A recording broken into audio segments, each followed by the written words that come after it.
replica art, replica pop star, and a robot that we wish could replicate doing the laundry.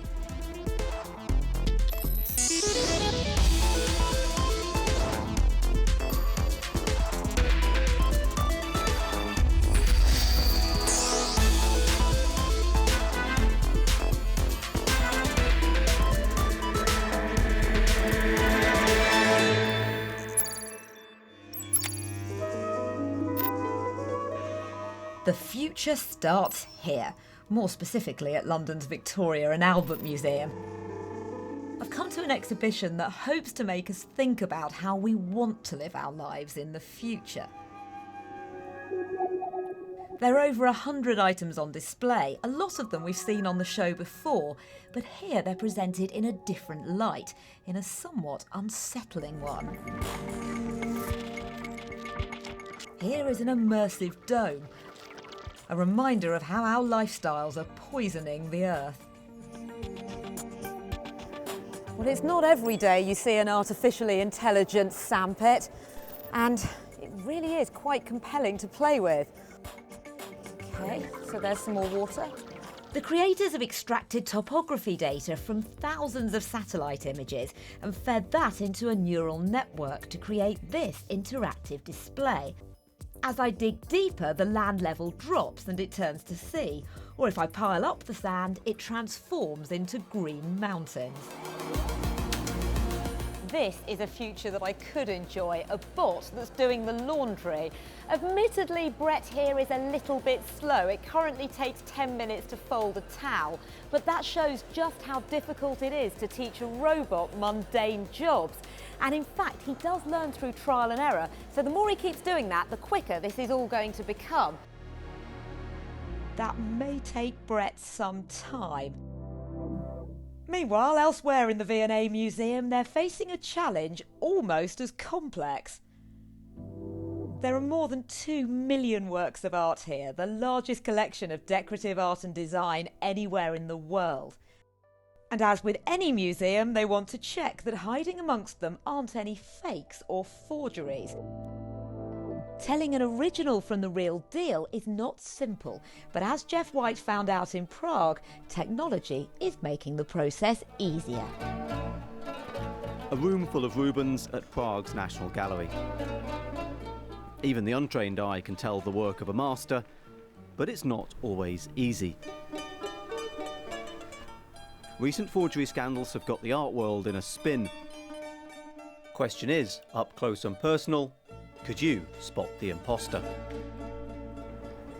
The National Gallery up there has a team of people whose job it is to make sure the works on display are the real deal. All the big art institutions do, but it doesn't always work. Some of the world's greatest galleries have been caught out by the forgers. Can technology help?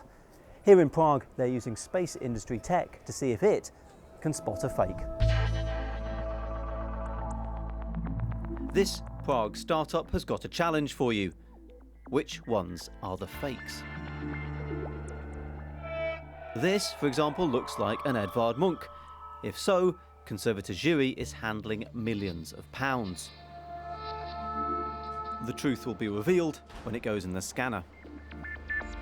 So on this side we have an X-ray tube, which emits X-rays. It's not emitting X-rays at the moment. Of course, this is switched off.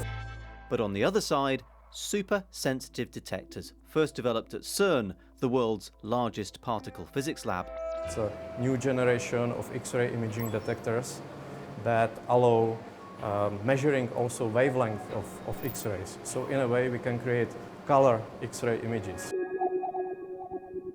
And those colours reveal layers and even ingredients of the paint. Sometimes ingredients way too modern for the alleged artist.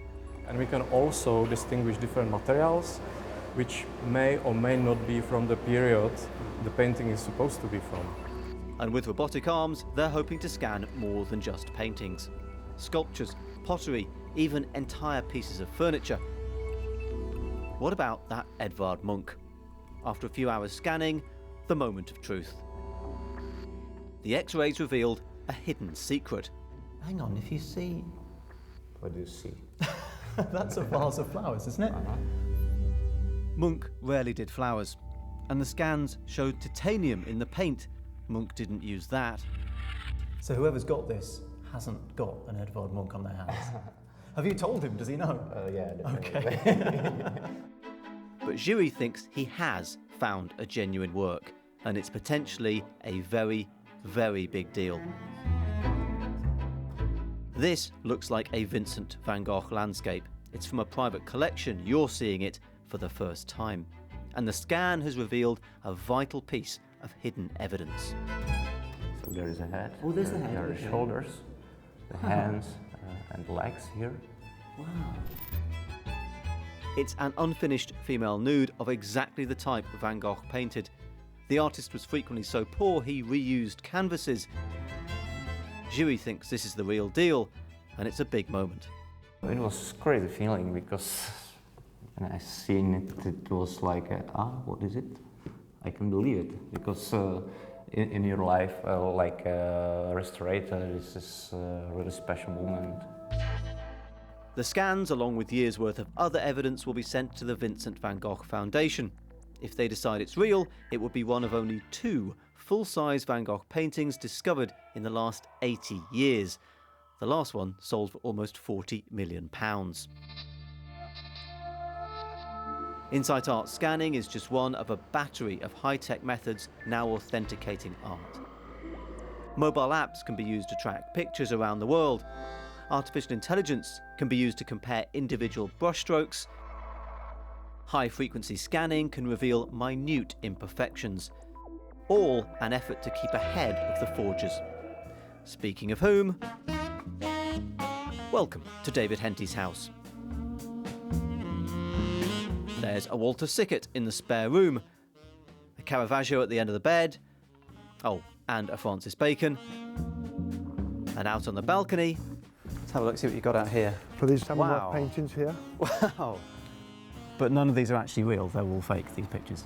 Well, again, depends who's asking. There's only probably 1 or 2% of the world that can afford a 100 million Picasso. So if you want a Picasso, the way I look at it, this is the nearest you're going to get to it, is a David Henty Picasso. before he was exposed by a national newspaper, David sold his forgeries but carefully stopped short of claiming they were definitely the real deal. When I was forging, I've seen my paintings in the at the art auction catalogues, but I wouldn't like to say which ones because, you know, it gets someone into trouble, not me, because I sold them legally. Now he's gone straight. His buyers know they're getting a forgery, albeit a lovingly crafted one. And anti-forgery tech is all part of the fun for fakers. As soon as you come up with a bit of technology, we're looking for a way to get around it, which is what forgers do, a good forger would do. According to one former FBI art investigator, the forgery market's worth up to $6 billion. And with skills like David's on display, the art world might want to turn to the latest tech before signing off on that multi-million-pound deal. That was Jeff. Meanwhile, with a new collection of David Bowie prints about to go on sale, we sent Jen Copestake to find out how technology's being used to make sure they too are the real deal. Many people have of course followed his flamboyant style over the years, and it is still widely imitated today. But how do you separate the imposters from the original?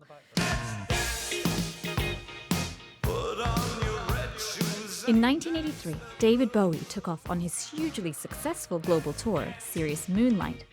Promoting his album Let's Dance, the world saw a different side to the musician. About 2 days ago, EMI Records phoned me up in Australia and said, would I like to take a 25-hour flight back? Come and sit in a room with 75 journalists. This is 35 years ago, and at that point, no one had ever really seen David like that. David had this ice-cool image of Ziggy Stardust, was pretty defined. Then you had Low, etc., and he was this ice-cool figure. And then Let's Dance came along and he became more human. Before he died in 2016, David was working on a project to commemorate the tour and incorporate many unseen photographs shot by photographer Dennis O'Regan into a coffee table book.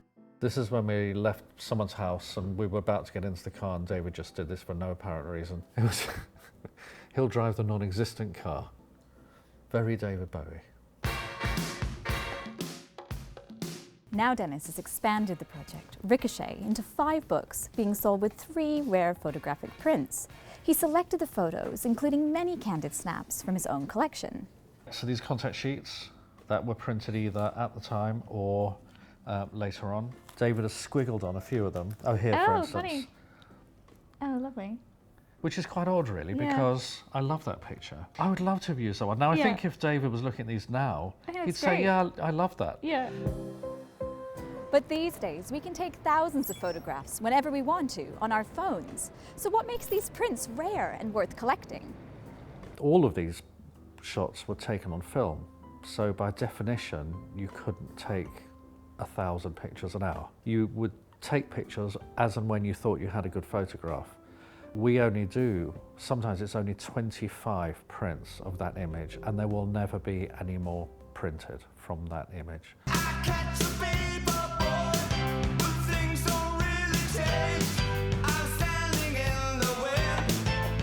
But how do you make sure you've got an original print from Dennis and not a fake?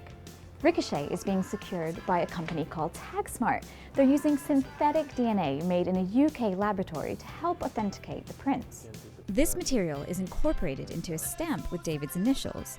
The stamp is divided into several areas of different inks. Each of the inks has different security elements inside it. So, for example, this one, invisible one, fluoresces under UV light. The process of what goes into the stamp is so secret that only 2 people in the company know exactly what materials are used.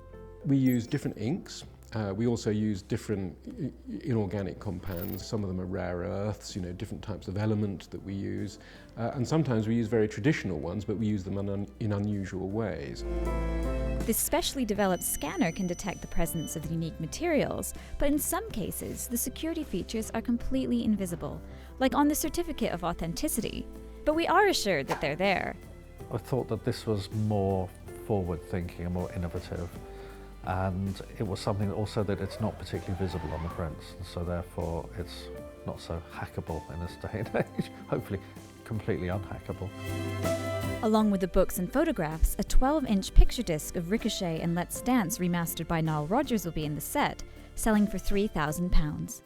How do you think David Bowie would have reacted to this?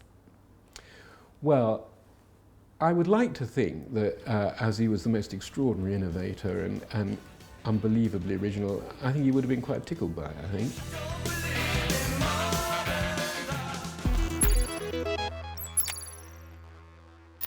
Hello and welcome to the Week in Tech. It was the week that researchers at the University of Toronto showed off a handheld 3D skin printer that can apply layers of skin tissue directly onto patients to cover and heal wounds. Google announced that it would ban all advertisements relating to the Republic of Ireland's forthcoming referendum on abortion, and California has become the first American state to require solar panels on almost all new homes. The ruling is not due to come into force until 2020, but has faced criticism from those who believe that it may increase house prices in the short to medium term.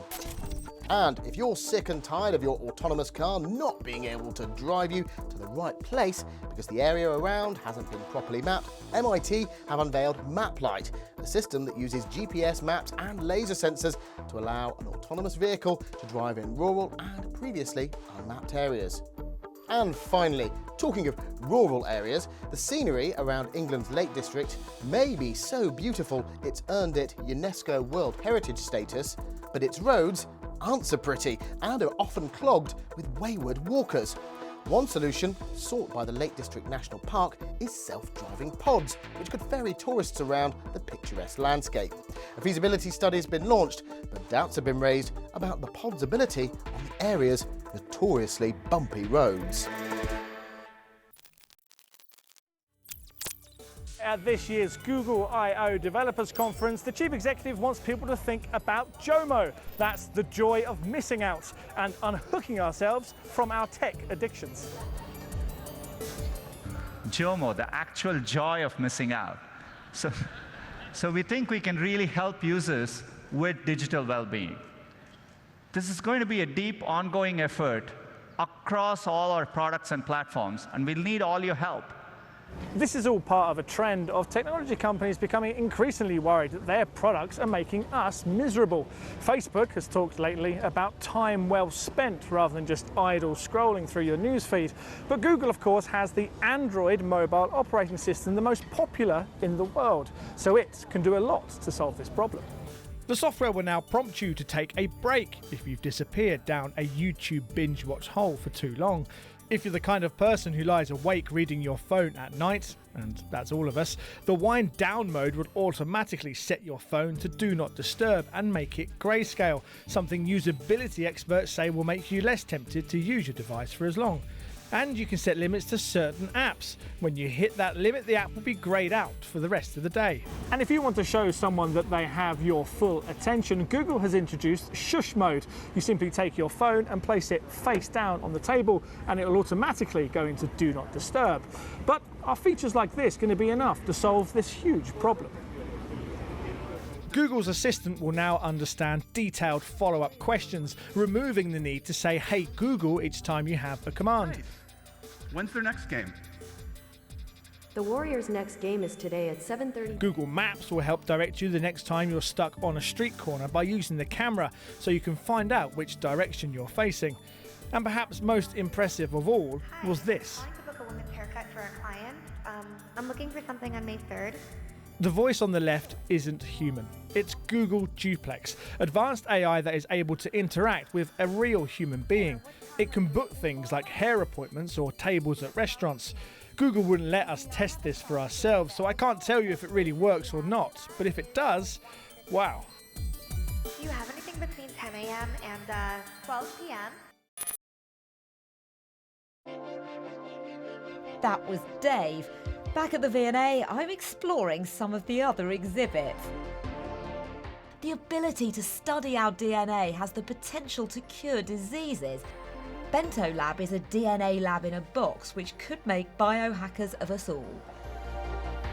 We borrow a lot of ideas from how Raspberry Pi teaches people how to learn computer coding and all these other great bits. I think we like to think of it as a Duolingo for learning genetics, just how you might learn a new language. I'm really excited about the future of biotech when more different types of people, 16-year-olds to 65-year-olds, can be part of it. Having lots of different voices being enabled to go into biotech through this is really exciting. Next week is Mental Health Awareness Week in the UK. But of course, the problems it's highlighting are of international relevance. And as mental health continues to grab the headlines, we've sent Paul Carter to take a look at some of the latest digital tools that aim to help. When I first started self-harming, I started to cut myself, and it was just a release, and it was like I was in control of something, and it was like I was matching the pain on the inside as well as on the outside. There's still a lot of stigma around mental health and people feeling like they've got to be okay and they've got to get on with it. I've struggled from anxiety for quite a few years since I was a small child because of issues that I faced at school. If you address that now at school level at the younger years, then hopefully that will build a generation of people who are open to talk about mental health. And that conversation around mental health could indeed be aided by technology. Often seen as the bogeyman that's harming children and young people, there's a suggestion that technology could now actually pose solutions to those very problems. It's estimated that 1 in 4 adults experience mental health issues each year in the UK, and that 75% of mental illnesses start before a child reaches their 18th birthday. Treatment, though, can be slow.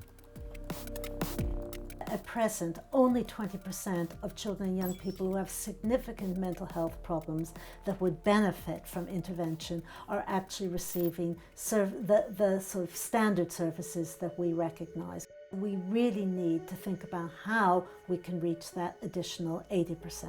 Some of that needs to come through a greater expansion of conventional mental health services, but I think we also need to look to new technology to help us.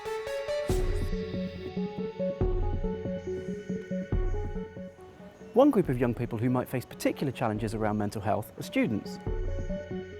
Here at the University of the West of England in Bristol, they've partnered with a platform called Kooth to provide an online, anonymous counselling and wellbeing service for the young people who study here.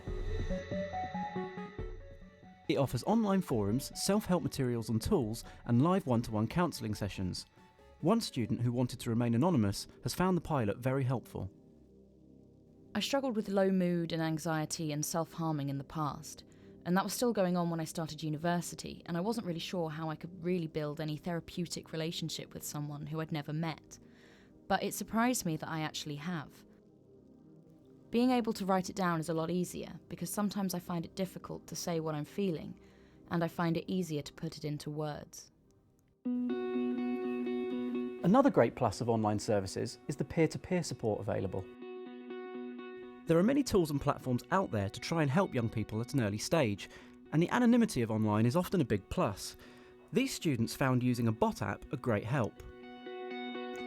Although users can go to online counsellors, 99% of WISA usage is via an AI chatbot that's overseen by clinical psychologists and which uses natural language processing to drive the conversation. There are also mindfulness exercises and interactive journals which help build emotional resilience.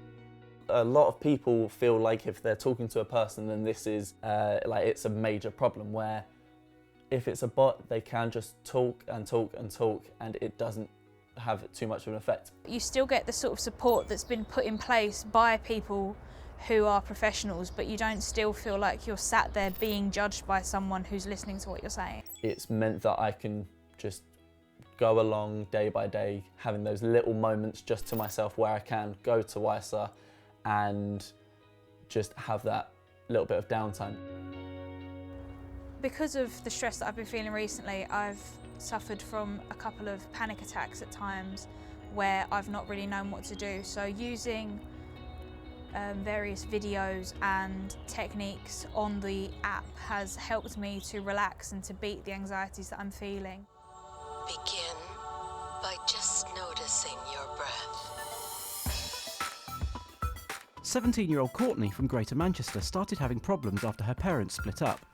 She found the moderated chats and other guidance tools through the big white wall a great help. I was really scared at first, like I didn't want other people to know, and I didn't know what was going to happen, and I thought I'd be judged because of it, but I'm glad that I did reach out. Group talkabouts with like several people in it, or you can have a personal one with just you and another person. You can have conversations with other people about like things that they've gone through, and you can find out their experiences. It's just something that allows people to get the help that they need as soon as they need it, instead of having to sit and wait. Without that, I know that I'd be like really stressed and struggling to cope with the pending exams. Stop me self-harming, they've given me like different techniques. Digital technology has the potential to be hugely beneficial in reaching children and young people with milder conditions who can take up the benefits of self-management, and particularly at an early point in their experience of a mental health problem. We all know that the NHS isn't as giving as it would like to be, which means that young people could suffer without technology like this. Well, that's it from The Future Starts Here. Spencer will be back next week, but in the meantime, you can find out what we've been up to on Facebook and Twitter at BBC Click. But for now, thank you for watching.